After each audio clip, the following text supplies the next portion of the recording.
Salamu alaikum, sunana Rahama Sadau. Ku yi subscribing, sannan ka manta ku yi liking, ku yi comment da kuma subscribe.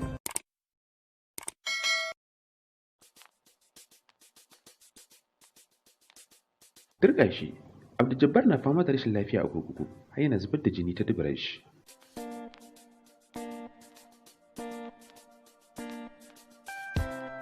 A wani labari da Daily Trust ta wallafa a daren jiya, ta bayyana malamin nan da aka isa iyasa gidan kaso sakamakon zarginsa da batanci ga Annabi sallallahu alaihi wasallam. Ya sanar da lauyansa yana fama da rashin lafiya mai tsanani a cikin kurkukun, bayan likitocin asibitin gwamnati sun duba lafiyarsa.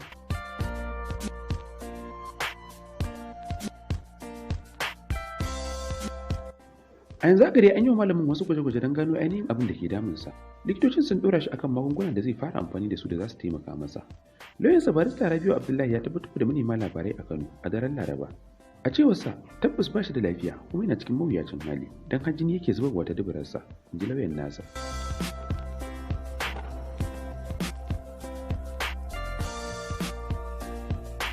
Likitoci sun tabbatar da ba shi da lafiya. Da aka tambaye shi ko yana fama da wata rashin lafiya kafin kama shi, ya ce a'a. Aka kuma tambaye shi ko yana fama da ciwon ulsa, ya ce ba abin da yake damunsa kafin a kama shi, garau yake. Aka ƙara tambaye su ko ya taɓa haɗuwa da wannan matsalar ta zubar da jini, ya ce bai taɓa ba a rayuwarsa sai a wannan karan.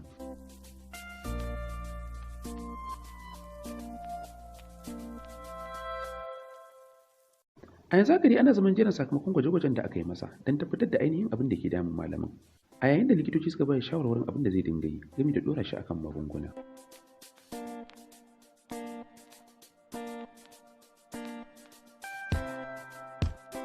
Da aka tambaye shi ko yana zargin wata manakisa aka yi masa daga wani bangaren don kawar da shi, lauyan ya ce in ma akwai wata manakisa ba za mu ce ba don ba mu da hujja, sai dai muna son al'umma su sani ne don su yi shari'a da kansu.